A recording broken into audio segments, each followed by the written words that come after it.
Bismillahirrahmanirrahim. Assalamualaikum warahmatullahi wabarakatuh. Waalaikumsalam warahmatullahi wabarakatuh. Hamdan wa syukran lillah, salatan wa salaman ala Rasulillah wa yang kami hormati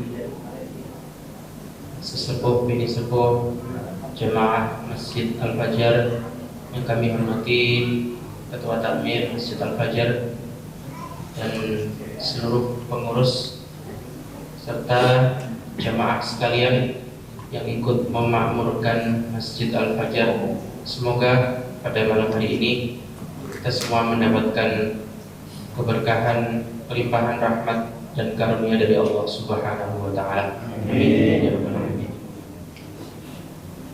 Pada kesempatan kali ini saya ingin membacakan beberapa susunan acara.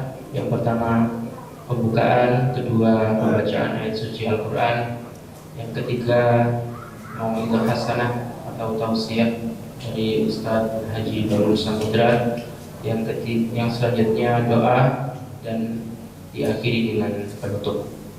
Mari kita buka acara pada malam hari ini dengan membaca suratul Fatihah. Al-Fatihah. Alhamdulillah minasyaitonir rajim. Bismillahirrahmanirrahim. Alhamdulillahirabbil alamin. Iyyaka na'budu wa iyyaka nasta'in.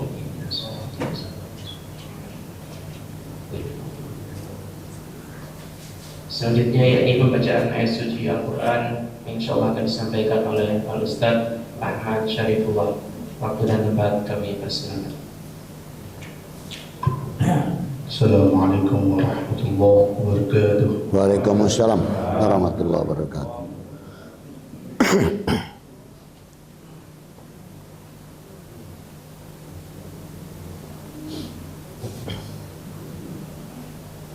A'udzu billahi minasyaitonir rajim.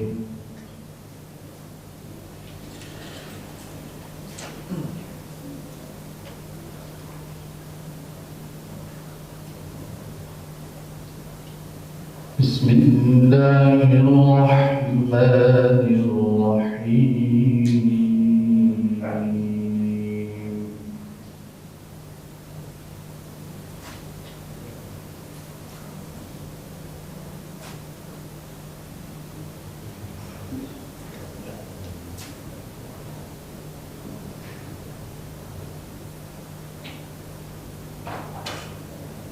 Subhanalladzi asra bi'abdihi laylan minal masjidil haram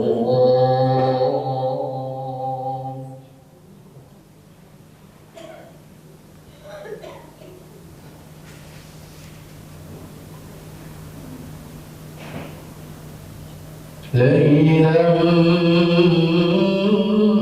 من المسجد الحرام إلى المسجد الأقصى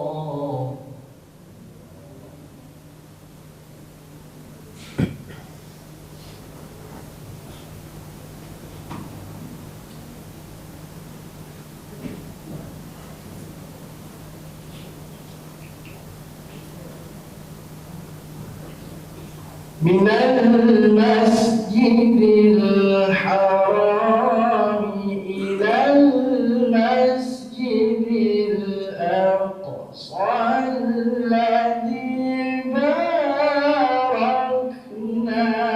حوله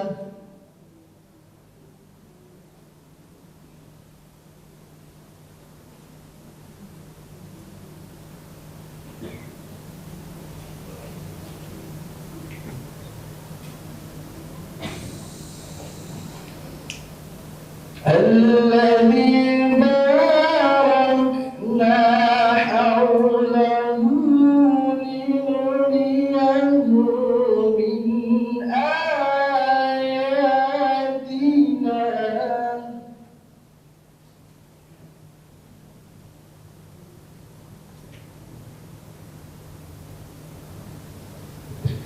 في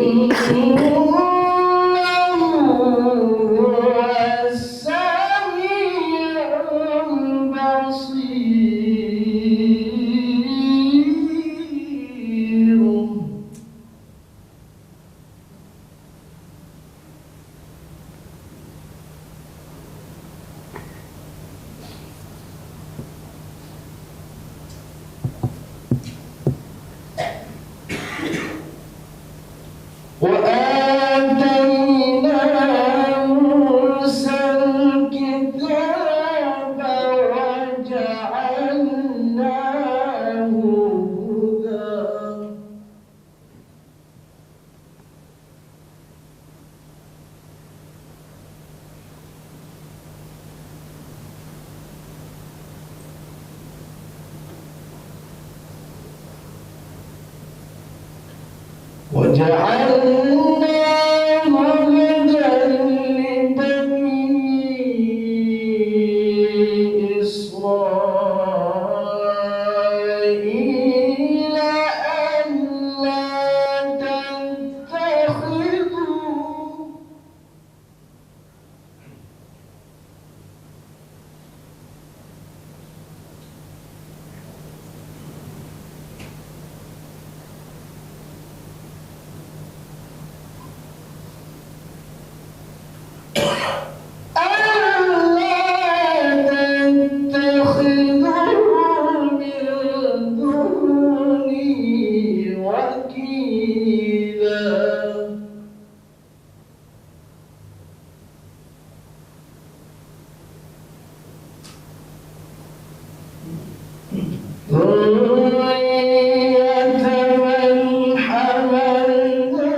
وبلغنا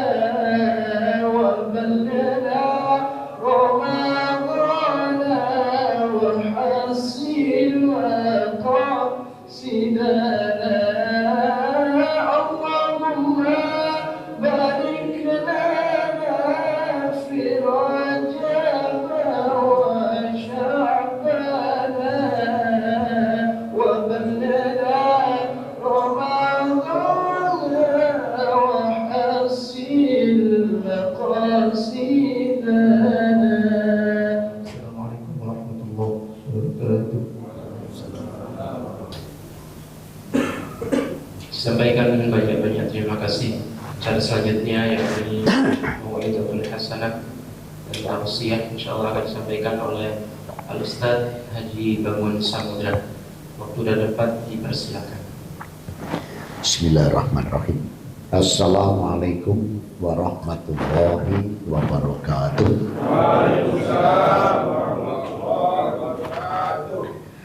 Alhamdulillahi ala ihsani wa syukurlahu ala taufiqi wa imtinani walladhi arsala rasulahu bil huda wa dinil haqq lidhirahu ala dini kullihi walau karihal musyrikun.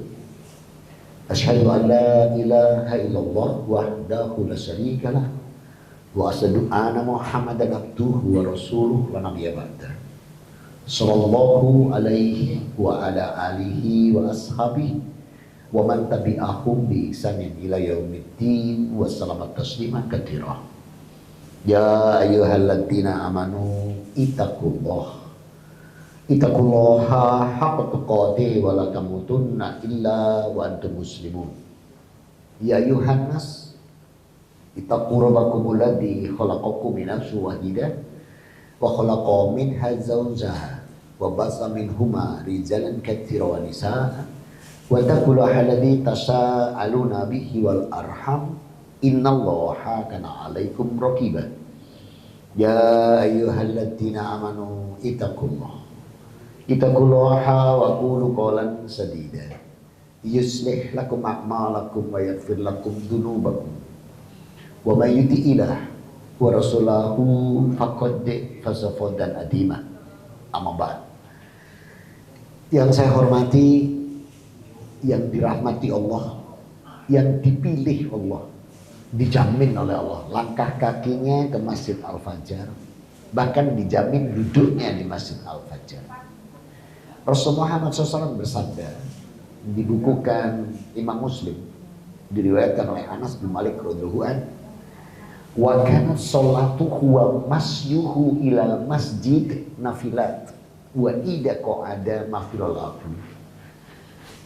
Barang siapa melangkahkan kaki ke masjid dengan tujuan ibadahnya, maka setiap langkahnya adalah rahmat yang dilipatkan. Wa idza qa'ada maghfirallahu, dan duduknya dijamin mendapat ampunan dosa. Amin. Ini nikmat. Dan orang-orang yang dipilih Allah itu terbatas jumlahnya. Maka dalam Sahih Bukhari nomor hadis 71 yang diriwayatkan oleh Muawiyah bin Sufyan radhiyallahu anhu, Rasul pun bersabda, "May yuridillahu bihi khairan yufaqihu fiddin." Apabila Allah mengendaki kebaikan pada diri seorang hambanya, maka Allah akan menjadikan hamba tersebut tafakuh, fakih, dipahamkan dan memahami tentang agama. Bagaimana caranya Allah? Menggerakkan hamba tersebut bermajelis. Berarti orang yang bermajelis seperti jenengan ini, itu karena dipilih Allah. Kalau nggak dipilih, mungkin sekarang sedang tawaf di Taman Bungkul sana, atau sa'i di Raya Darmo, dolanan di sana, tawaf di mall gitu mungkin. Pilihan. Makanya jumlah orang yang ngaji itu sedikit, tidak sebanyak mereka.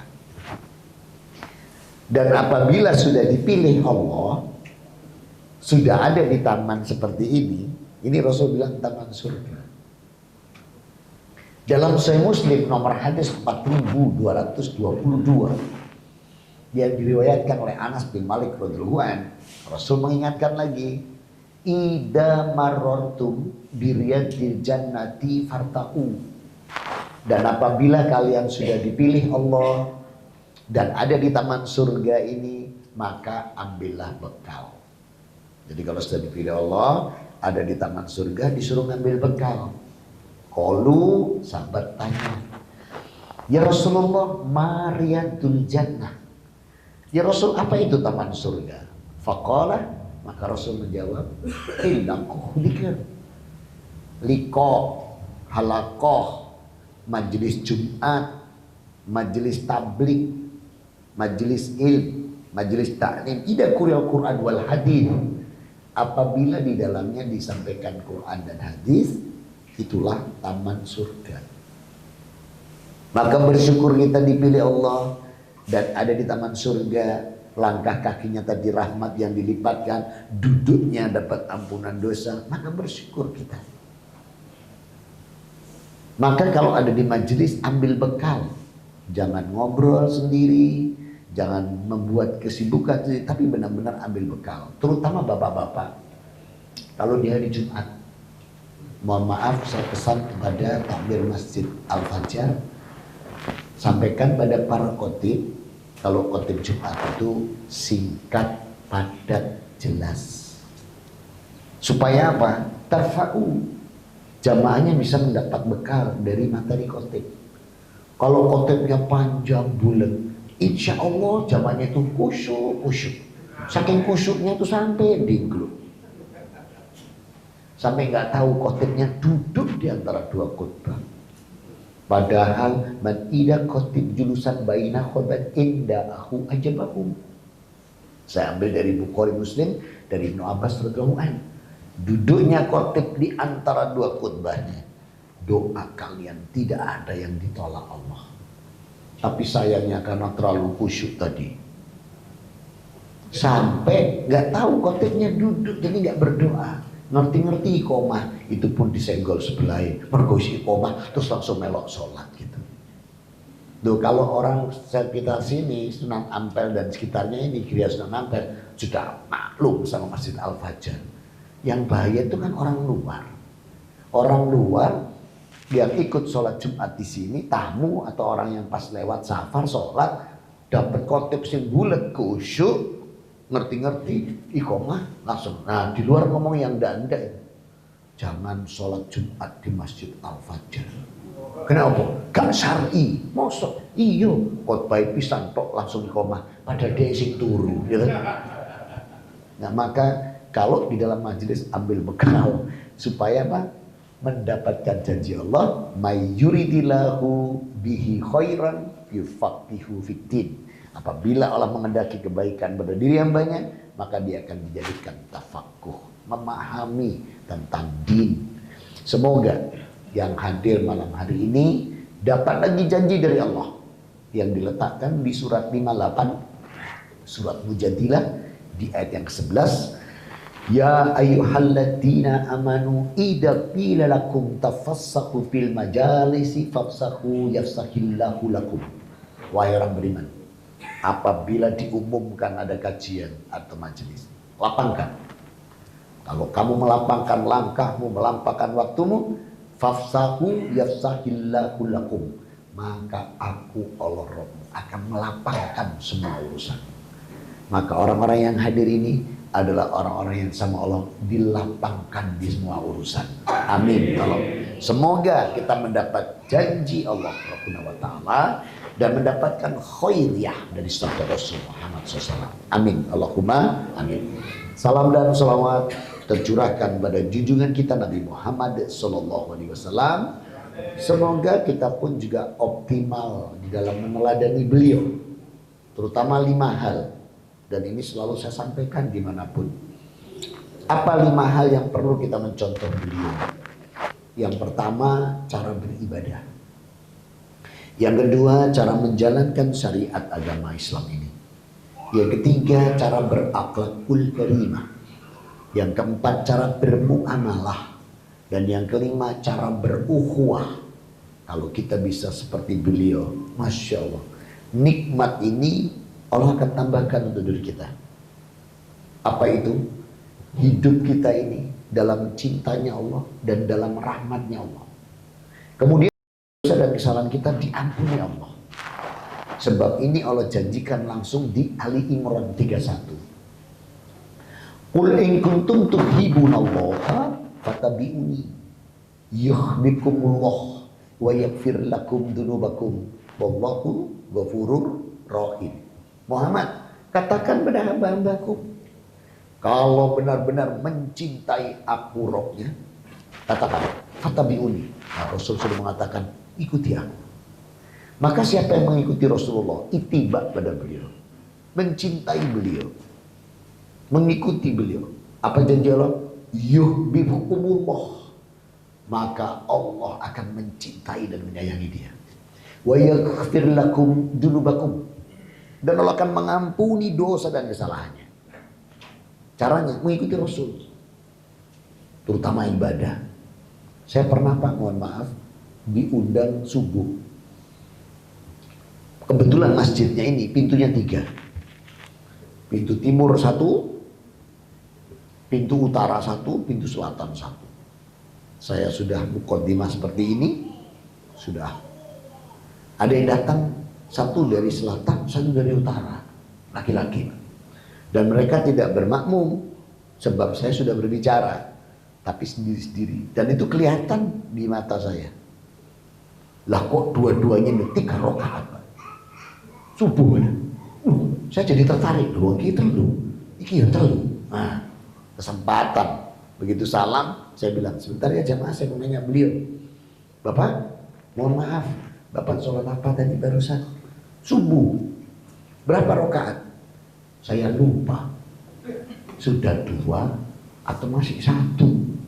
Karena saya ragu-ragu, saya tambah. Oh betul, itu dari Rasulullah. Kalau ragu-ragu, nambah daripada kurang. Yang utara salam, saya juga tanya juga. Mohon maaf, sholat apa? Subuh. Berapa rakaat? 3. Loh, kenapa 3? Saya capek, Pak. Saya kalau nggak capek biasanya 4, 5 atau 6. Loh, melok sopo coba model begini. Saya mau kejar, yang depan bilang, tak, kenapa? Bocor halus. Wah, lah bocor halus ya nggak masalah gitu. Nah, jadi kalau bocor halus ya mau apa lagi ya? Terus saya cuma bilang, lain kali nggak usah banyak-banyak, Pak, 2 jam. Cuma cengengah. Sempatnya di bocor halus. Nah itu jadi kalau jenengan nggak mau dibilang bocor halus ya ikuti Rasul kan begitu. Nah maka disinilah betapa pentingnya kita mengikuti Rasul SAW. Kenapa? Beliau ini sosok yang luar biasa. Coba kita perhatikan. Di tahun ke-10 kenabian beliau. Beliau itu berdakwah di Mekah berapa tahun? 13. Beliau berdakwah di Mekah 13 tahun. Pas di tahun ke-10 itu beliau diuji yang luar biasa. Ujian pertama di tahun ke-10 karena beliau itu pamannya Abu Thalib wafat. Begitu pamannya wafat, serangan kaum Quraisy lebih kencang terhadap kaum muslimin kepada beliau dan para sahabat. Karena apa? Tamengnya nggak ada. Mereka dulu masih banyak sungkannya karena ada Abu Thalib. Bahkan Abu Thalib itu membenteng menjadi tameng Rasulullah. Perang ikut membantu. Dan ini wafat. Di tahun yang sama, hanya selisih 2 bulan dalam kitab sirah, Khadijah wafat. Jadi Rasul itu dalam kesedihan pamannya yang wafat, ketambahan istri beliau Khadijah radhiyallahu anha wafat. Tambah sedih, rumahnya kosong, hati beliau kosong, karena Rasul itu kecintaannya pada Khadijah luar biasa. Kemudian Rasulullah Muhammad SAW ditinggalkan para sahabat. Tapi bukan karena Rasul berbuat salah atau mereka tidak mencintai Rasul. Para sahabat itu meninggalkan beliau untuk menjaga agama Allah. Untuk melindungi Islam ini. Karena apa? Siksaan dan serangan kaum Quraisy dengan tidak ada pamannya ini semakin besar. Maka para sahabat ini menyelamatkan Islam. Mereka semua berhijrah, bergeser ke negeri Habasyah. Maka Rasul semakin sudah pamannya meninggal, istrinya wafat, para sahabat ke Habasyah, beliau mencoba ke Taif. Sampai di Taif ditolak dilempari batu, coba bayangin. Itu loh Rasulullah. Dalam kondisi dilempari batu, malaikat masih menawari. Ya Rasulullah, Anda sudah didolimi ya Rasul. Mau nggak saya balaskan? Rasul nanya, kau balas dengan apa? Hadaluna Uhud. Kalau kamu berkenan ya Rasul, aku lemparkan habat Jabal Uhud kepada mereka. Apa kata Rasul? La, jangan. Malah didoakan.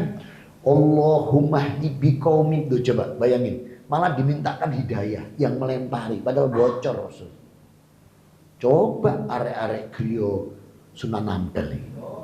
Ditawari malaikat misalnya. Bro, kowe didolimi. Langsung, iya malaikat. Tak bales tak.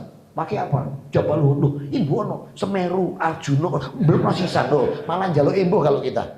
Ya. Rasulnya begitu luar biasa. Beliau itu malah mendoakan kalau kita malah njaluk imbuh. Oh, cuma Jabal Uhud, tambah ono Semeru, Arjuna, belum masih satu. Nah, ini. Rasul itu sosok begitu luar biasa. Nah, dalam kesedihan beliau yang begitu luar biasanya ini tadi, yang amat sangat menyedihkan ini, maka Allah memberikan satu penghiburan yang luar biasa, dan ini jadi catatan sejarah yang tidak pernah diberikan kepada manusia manapun. Tadi dibacakan Ustaz kita. Subhanalladzi asra bi abdihi lailam minal masjidil harami ilal masjidil aqsal ladzi barokna haulahu linurahu min ayatina innahu huwas samiul basir. Yang artinya, Maha suci Allah yang memperjalankan hambanya Muhammad di malam hari dalam satu malam dari Masjidil Haram ke Masjidil Aqsa yang telah kami berkati sekelilingnya. Kemudian Allah katakan dan memperlihatkan kepadanya tanda-tanda kebesaran kami, sesungguhnya Allah Maha mendengar, Maha melihat. Jadi Rasul dalam kesedihan itu dihibur.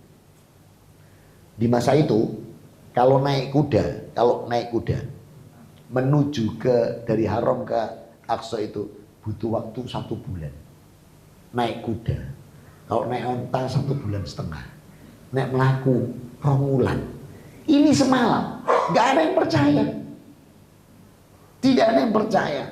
Pertama kali yang mempercaya itu Abu Bakar As-Siddiq radhiyallahu anhu. Kenapa Abu Bakar pertama kali yang percaya? Kalau kita lihat di surat At-Taubah, surat 9, di ayat ke-40, ketika Rasul ini berhijrah, itu orang yang diajak Rasul siapa? Abu Bakar. Ya. Peristiwa yang belum terjadi. Abu Bakar itu orang yang pertama kali percaya pada Rasul Muhammad SAW terhadap semua hal.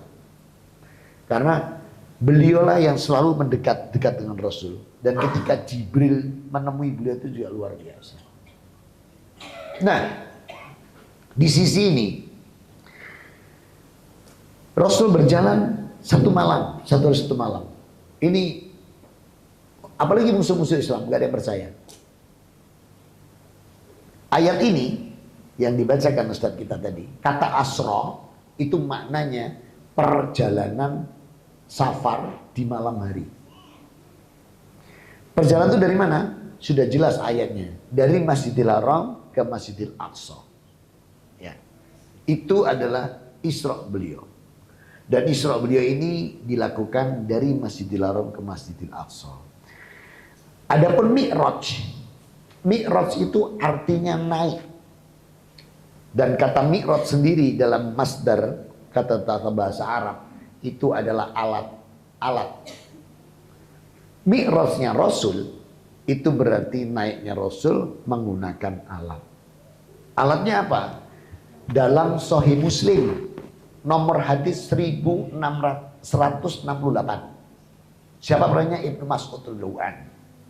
Musnad Ahmadnya bab 1 nomor hadis 5845. Diriwayatkan di sana Rasul itu menggunakan alat yang namanya disebut burak. Rasul mengatakan putih bersih, lebih besar dari khimar, lebih kecil dari khimar lebih besar dari keledai. Kalimat Rasul lebih besar, lebih kecil dari khimar, lebih besar dari keledai, bukan berarti dia bentuknya binatang seperti itu. Ini gambaran ukuran. Sedangkan buraknya itu Rasul katakan putih, bersih, bercahaya. Berarti itu sinar. Allah memberikan satu ilmu yang luar biasa sehingga saya masuk Islamnya semakin mantap waktu itu.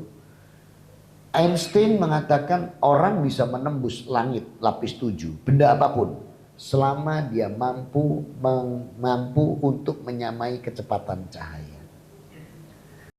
Burak ini tadi yang dilihat Rasul dalam hadis ini itu adalah cahaya. Jadi Rasul itu dibungkus cahaya bersama Jibril, baru bisa naik sampai langit ke-7. Walaqad ra'ahu najratan ukhra.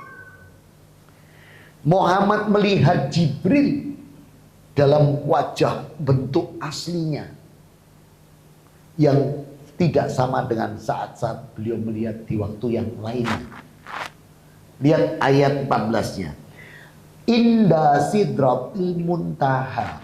Dan itu dilihat Rasul di sidratul muntaha. Quran ini berarti Rasul melihat Jibril itu berbeda dengan sebelumnya. Di mana itu? Indah sidratil, berarti Rasul ada di sidratul muntaha. Apa yang dilihat Rasul waktu itu? Rasulullah bertemu Jibril pertama kalinya. Pertama kali bertemu Jibril itu di gua Selarong. Oh, gua Hiro. Saya khawatir pindah Nusantara, Pak. Nah, sekarang lagi trading apa Nusantara, pindah gua Selarong nanti. Nah, di gua Hiro. Karena dalam gua itu kan ada lubangnya untuk masuk ya. Seseorang kalau ada di dalam gua, berarti dia, nah ini, orang ada di dalam gua ini, dia nggak akan mungkin bisa melihat kanan kiri kan? Yang dia bisa lihat hanya di lubangnya itu saja. Saat itulah Jibril datang, menemui Rasul di gua Hiro dan membawa wahyu pertama 5 ayat. Muhammad, Iqra bismi rabbikal ladzi khalaqal insana min ala Iqra wa rabbukal akram alladzi 'allama bil qalam 'allama insana ma lam ya'lam. Ini ayat pertama, wahyu pertama.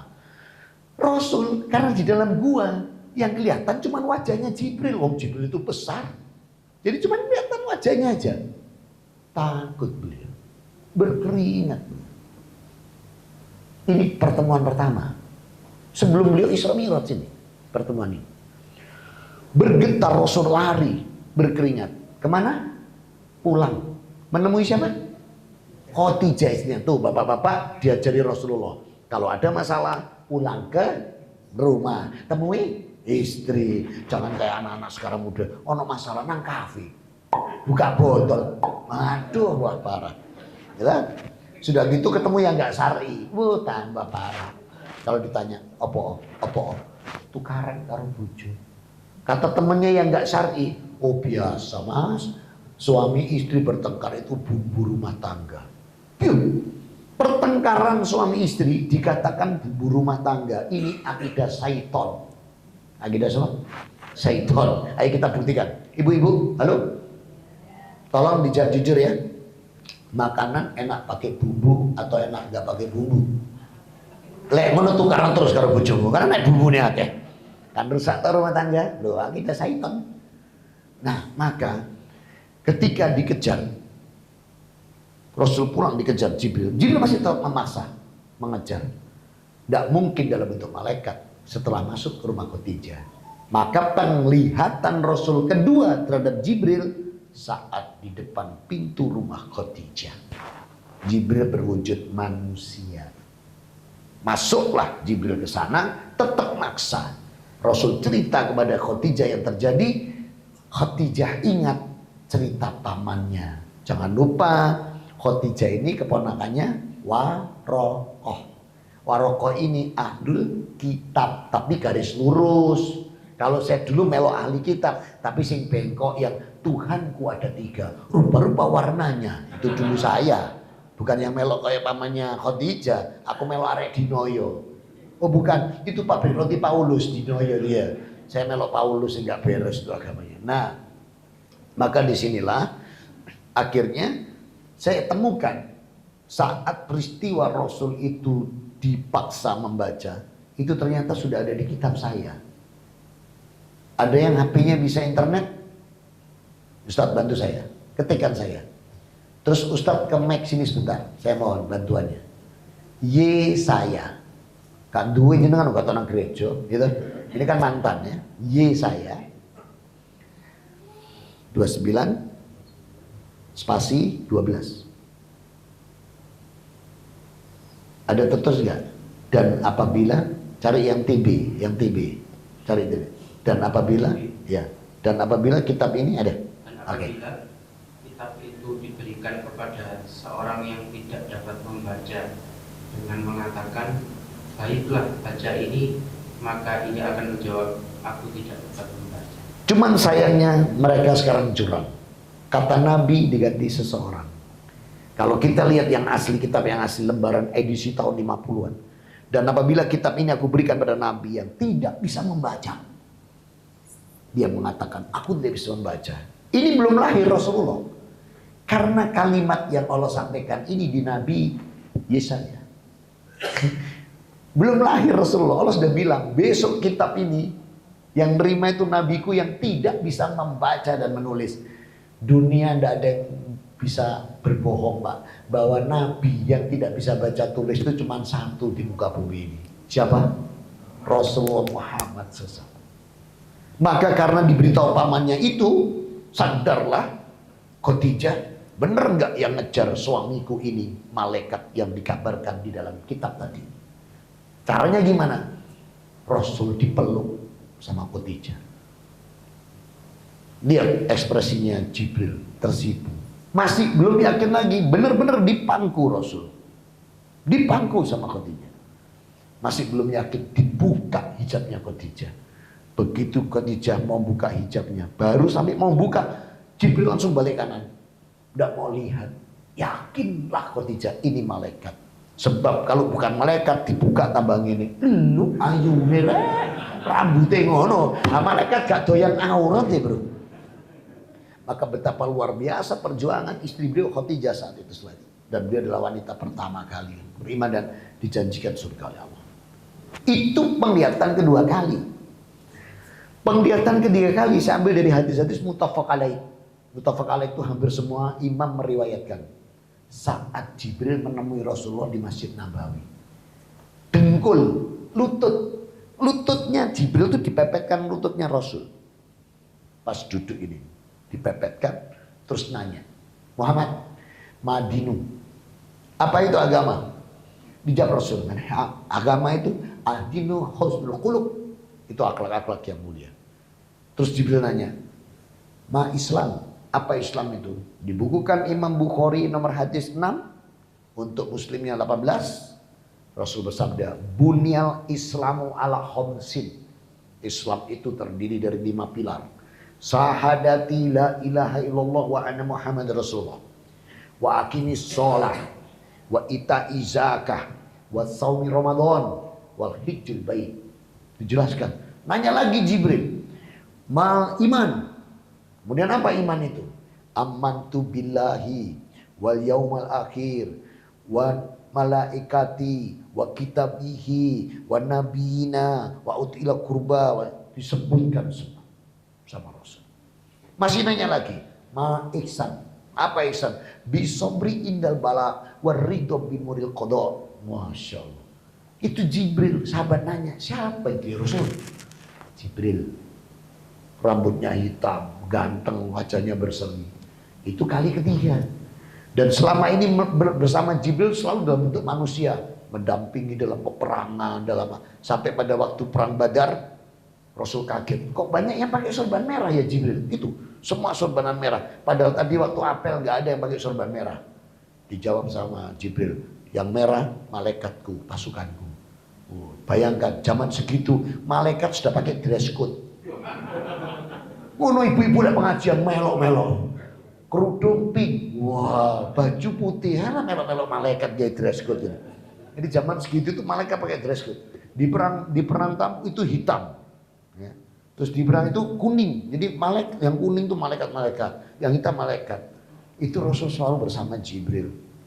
Nah, pas Mi'raj, Rasul kaget karena Jibril tidak sebagaimana yang biasa dilihat. Cahaya, wujud seperti kita tapi bersinar cahaya. Malaikat diciptakan dari apa? Cahaya. Makanya malaikat tuh setiap hari melutus ke Al-Fajr, Pak. Kalau subuh sama asar, sebelum pergantian shift ke sini, nyatet sopo sing sholat berjamaah. Siapa yang enggak? Makanya malaikat itu tiap hari kok sok kelutusan ke dunia itu. Karena dia dari cahaya. Makanya mampu menembus dari di situ atau sampai ke dunia setiap hari pergantian shift subuh dan asar. Coba. Lah kita gak mampu untuk lempung tanah kita ini. Kecuali kita bisa menggunakan alat yang kecepatannya sama dengan kecepatan cahaya seperti para malaikat. Baru bisa tembus. Ini loh Isra Mi'raj yang sebenarnya. Dan ini harus diterima dalam bentuk keimanan.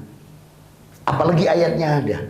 Di mana itu indah sidratul muntaha, indah jannatul ma'wa. Dan dalam keadaan di situ Rasul ditunjukkan Allah surga-surga tempat tinggal. Ternyata Rasul melihat Jibril aslinya itu ya di situ. Bercahaya, sinar, pakai sayap. Pakai sayap enggak malaikat? Siapa yang bilang?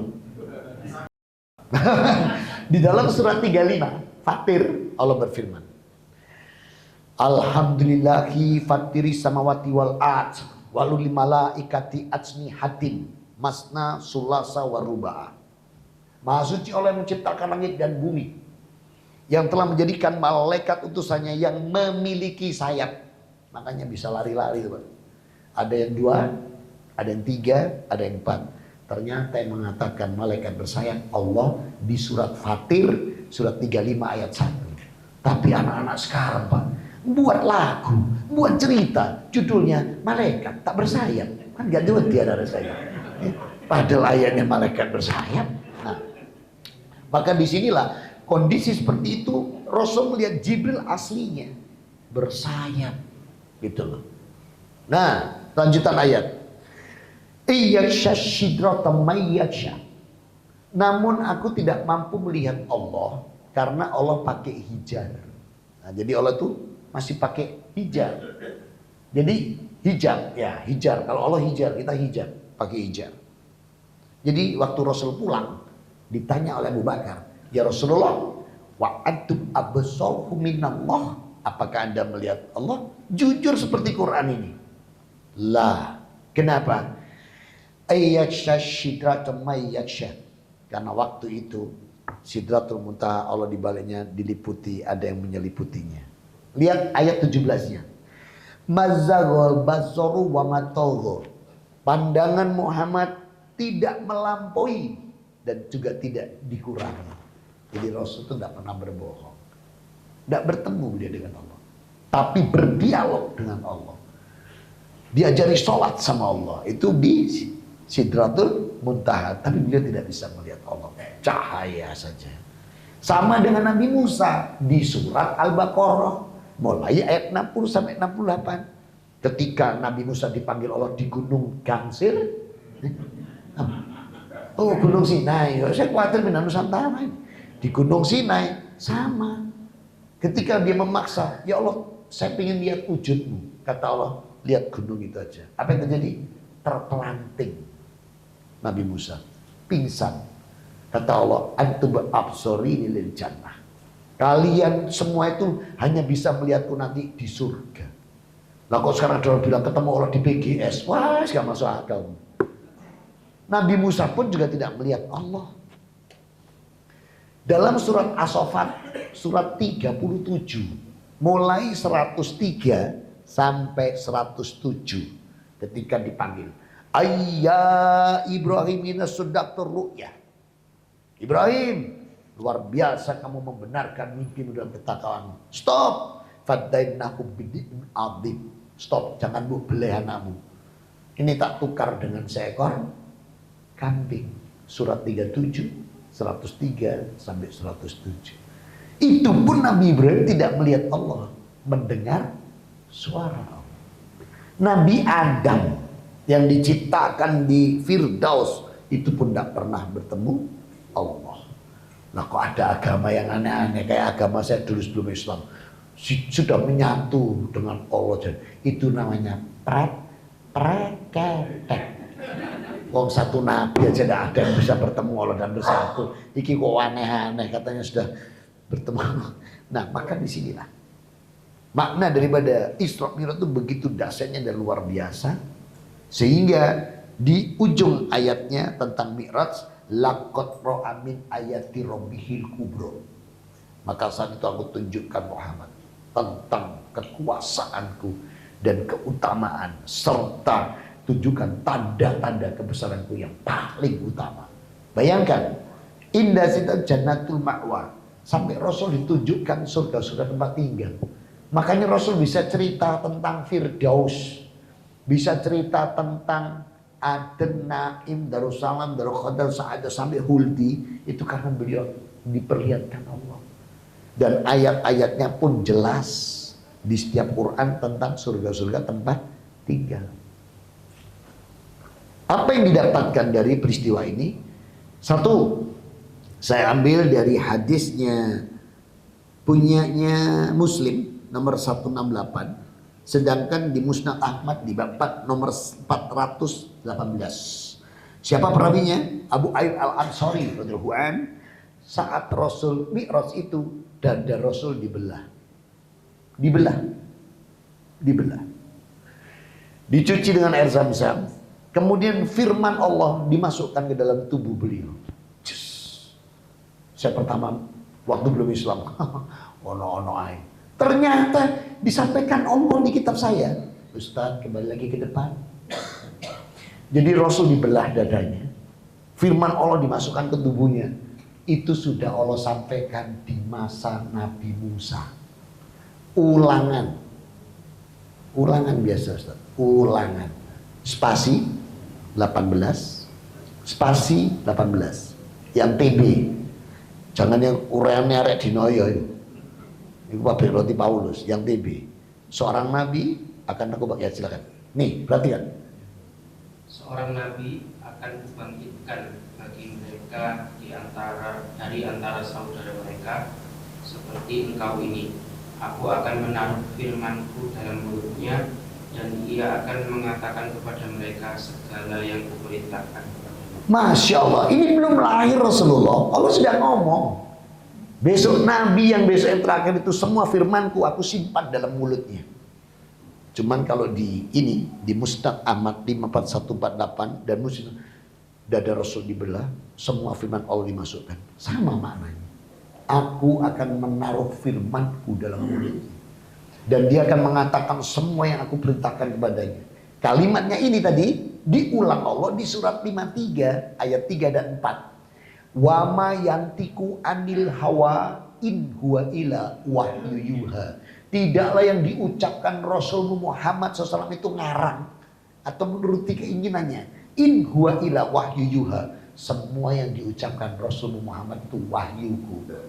Gimana ndak wahyunya? Wong semua firman dimasukkan di dalam tubuh beliau. Ini loh Rasul kita itu. Masya Allah, Rasulullah Muhammad SAW luar biasa. Yang dulu saya sebelum Islam itu, di otak saya ditanamkan Muhammad itu nabi palsu. Di pano ganti wedi arek dinoyo. Bukan arek dinoyo itu pabrik roti Paulus, Pak. Dinoyo arek Yunani. Nah, makanya saudaraku, disinilah betapa luar biasanya Rasul kita tercinta Muhammad SAW. Sampai akhirnya beliau mendapatkan hikmah. Apa saja yang kita terima tadi? Dada Rasul dibelah. Jadi Rasul dibelah berapa kali? 2 kali. Waktu masa kanak-kanak dan waktu Mi'raj dibelah, dimasukkan semua. Pada waktu Rasul wafat, siapa yang mendampingi wafatnya beliau? Ada Abu Bakar As-Siddiq radhiyallahu anhu, ada Umar bin Khattab radhiyallahu anhu. Hadir semua ini. Ada Utsman bin Affan radhiyallahu anhu, ada Ali bin Abi Thalib. Bahkan Jibril ada, cuman Jibril nggak mau mendekat. Jibril nggak mau mendekat sampai Rasulnya bilang, apa kamu sudah nggak mau mendekat denganku sebagaimana biasanya? Apa kamu terhina? Enggak ya Rasulullah. Aku tidak tega melihat engkau dicabut nyawa. Bayangkan, dicabut nyawa itu seorang nabi saja tetap ada rasa sakit, tapi lembut sakitnya. Itu Jibril nggak mau. Aisyah malah yang memangkunya. Dan ketika Rasul dirawat jenazahnya, semua melihat orang-orang ini. Rasul ada jahitannya 2. Padahal zaman itu belum ada spesialis bedah. Dan ini diuraikan dalam hadis ini. Punya jahitan 2. Seperti jahitan spesialis bedah saat ini. Siapa yang melakukan? Jibril. Maka ilmu kedokteran udah itu ya dari agama kita. Cuman nggak pernah komplain aja, kita tidak pernah mengklaim. Diklaim mereka semua. Kayak misalnya contoh ini. Rasulullah kalau ngajari Ibnu Abbas waktu itu, hadisnya Tobrani, nomor hadis 87. Ibnu Abbas itu dipangku sama Rasul di atas ontanya. Terus ngomong, ya gulam, ini u'alimu ka kalimat. Itu ngajari sambil naik kendaraan. Yang punya Rasul yang nemukan. Dunia barat sama agama saya yang bilang, memberi pembelajaran saat bepergian, namanya studi tour milik dia. Preketek, Rasulullah dulu yang menemukan metodenya. Cuma kita tuh kalah klaim terus, wong Islam itu punya Rasul. Termasuk juga saat di meja makan, itu kepada Ibnu Abbas. Bukan, iya Ibnu Abbas waktu meja makan. Ya gulam, samiloha wa manika ayamakullah. Kalau makan pakai tangan yang kanan, ucapkan bismillah, ambil yang dekat aja bengok-bengok. Iwapiti. Ini tidak pernah itu. Semua akhlaknya terjaga. Ya. Mereka bilang soal cara makan kami yang menemukan, namanya table manner. Rasul lebih dulu. Rasul saat Mi'raj di menembus langit itu berjumpa dengan para nabi. Di langit pertama bertemu dengan Nabi Adam alaihissalam. Di lapis langit kedua bertemu dengan 2 nabi. Nabi yang di langit kedua yakni Nabi Isa dan Nabi Yahya. Di langit ketiga Rasul bertemu dengan Nabi Yusuf alaihissalam. Di langit keempat bertemu dengan Nabi Idris alaihissalam. Di langit kelima bertemu dengan Harun alaihissalam. Di langit keenam bertemu dengan Musa alaihissalam. Di langit ketujuh bertemu dengan Nabi Ibrahim sallallahu alaihi. Kenapa Nabi Ibrahim ditaruh di yang ketujuh? Di surat An-Nisa, surat 4 ayat 125. Waman ahsanu dinam mimman aslama wajhahu lillah wa huwa muhsin wa tabba'a millata Ibrahim hanifa wa takhaddalu Ibrahim khalila. Siapakah yang terbaik? Agama yang terbaik itu mereka yang berserah diri total kepada Allah, mengikuti agama Ibrahim, dan Allah telah memilih Ibrahim sebagai kesayangan. Makanya sholawatnya itu ditembuskan 2 poros.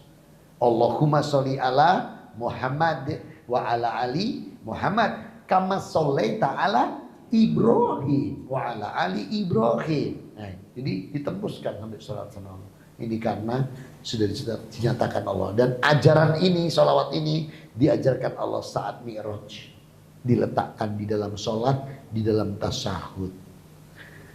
Di langit yang lapis kelima ketika pulang, Nabi Musa bertanya kepada Rasul, apa yang diwajibkan pada umatmu? Sholat. Awalnya 50 waktu. Sahih di sini. Awalnya 50 waktu. Terus apakah kamu mampu? Tidak mampu. Aku sudah minta keringanan pada Allah. Jadi bukan Rasul naik 50, mudun maneh, munggah maneh dadi selawe, mudun maneh 15, 10, itu enggak ada. Ini yang aslinya ini begini. Ini yang aslinya ini. Jadi Rasul naik. Di lapis kelima Musa bertanya, berapa diwajibkan? 50. Tidak minta keringanan, sudah. Aku sudah minta keringanan. Diikuti sama Rasul. Sudah minta keringanan. Aku minta disamakan dengan umat sebelumku. Loh, disamakan dengan umat sebelumku. Saya cari Pak, di mana kesamaannya? Saya temukan di kitab Keluaran. Iku mana yang Ustaz? Keluaran pasal 32 ayat 13-14. Nabi Musa itu kalau berdoa sama Allah itu 5 kali sehari. Kemudian saya buka dalam kitab Kejadian di pasal 19. Nabi Ibrahim kalau berdoa pada Allah itu tangannya ditaruh di sini. Kadang di telinga. Apa ini namanya? Takbiratul ihram. Nabi Musa dalam kitab Keluaran di pasal 32 dan pasal 23 kalau menemui Allah membungkukkan badan, meletakkan tangan di atas lutut, membungkukkan badan, meletakkan apa ini namanya? Ruku. Jadi Nabi Musa itu kalau sama Allah takbiratul ihram sama ruku. Nabi Isa, Ustaz ke depan. Makanya saya pindah Islam itu, Pak. Matius 26:39. Cek kuali 39 26 39 ya. Matius 26:39 yang TB. Maka ia maju sedikit lalu sujud dan berdoa. Sudah sujud Nabi Isa. Nabi Isa sudah sampai sujud. Ini saya bilang ke gereja, cari enggak itu tersungkur. Loh, tersungkur kok jelungup nyosok, Bro. Enggak mau ngakon. Makasih Ustaz. Jadi sholat itu sudah dimulai dari Nabi Ibrahim. Cuman waktu Ibrahim itu baru cuman takbiratul ihram. Belum ruku, belum sampai sujud. Nabi Musa sudah sampai ruku, Nabi Isa sudah sampai sujud. Pulang Mi'raj Rasul lengkap diajari Allah dari takbiratul ihram sampai salam. Makanya beliau yang mengimami para nabi. Dan nabi-nabi ini malam itu juga dibangkitkan Allah. Untuk apa tujuan Allah? Nih kalimat Allah dalam hadis ini. Agar mereka nanti menjadi saksi di padang mahsyar bahwa peristiwa Isra Mi'raj ini benar-benar terjadi. Dan mereka akan bersaksi. Jadi tidak nyang-nyangan, sekot, selawi, 15. Tidak Pak. Kalau 50-nya iya. Allah bilang 50. Apa tujuan Allah? Menguji. Ketakwaan, keimanan, sama bagaimana Rasul. Saya nggak bayangkan kalau waktu itu Rasul nggak minta sama dengan umat sebelumnya. Misalnya nerimo seket Pak, satu hari itu 24 jam. Lah nek 24 jam, sholat tiping seket, berarti setiap 20 menit Pak, sholat kita itu. Berarti gak turu, gak mangan, gak nyambut gawe, ngenyek tuh Pak. Ini hikmah yang bisa kita ambil. Berarti Rasul itu kecintaan dengan kita ini luar biasa. Tahu gak kira mampu ini. Makanya kecintaan Rasul pada kita itu membela kita dengan sungguh-sungguh itu luar biasa dia. Maka ditetapkanlah fardu 5 dan kalimat Allah adalah begini. Maka aku tegakkan dalam fardu ini aku telah menetapkan yang aku fardukan dan aku telah memberi keringanan kepada hambaku. Ya. Hadisnya Muslim 149, 163, Bukharinya 3207, An-Nasainya 1217. Masya Allah, luar biasa. Kalau kita mau mengkaji benar ini, jadi biar cerita Isra Mi'raj tak ngalor ngidul gitu Pak. Tapi apa yang terjadi? Sehingga hikmah yang kita dapatkan, kita disuruh oleh Allah cara beribadah menyempurnakan dari kaum sebelumnya dalam bentuk sholat. Sehingga Allah berfirman dalam surat 29 ayat 45, utlu ma uhiya ilaika minal kitab wa aqimus sholah inna sholata tanha anil fasya wa munkar waladikrullahi akbar wallahu ya'lamu manasta'un. Artinya bacalah Quran itu, pelajari supaya kamu bisa memahami apa yang sudah kuwahyukan. Tegakkan sholat karena sesungguhnya sholat itu mencegah perbuatan yang keji dan mungkar. Dan ketahuilah, sholat itu adalah ibadah yang paling utama dibanding ibadah yang lain. Dan Allah Maha mengetahui apa yang kamu kerjakan. Diuraikan Rasul dalam hadisnya dari Ali Imran yang ayat 101, Rasul mengatakan, kalau kalian diberi Allah rezeki lebih, tapi kok tidak mau kok tidak mau zakat infak sedekah, dosa besar. Ketika kalian diberi Allah rizki tapi tidak berangkat haji atau umrah, dosa besar. Ketika disuruh puasa, tidak mau puasa, dosa besar. Tapi ketika sholat dan kau lakukan, bukan dosa besar. Tapi apa ayatnya? Wala takfuruna kafaru. Kok kamu jadi kafir? Jadi kalau tidak sholat, hukumannya seperti kafir. Tapi kalau tidak puasa dah itu dosa besar.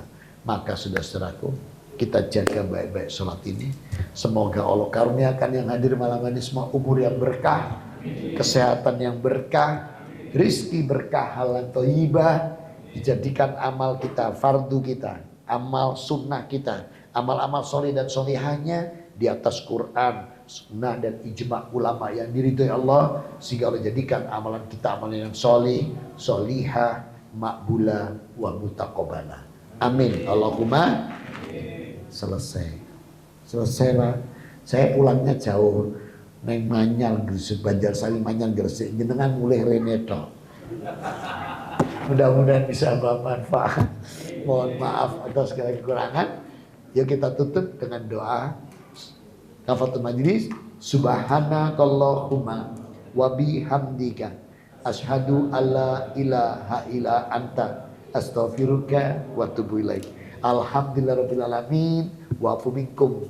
Wassalamualaikum warahmatullahi wabarakatuh.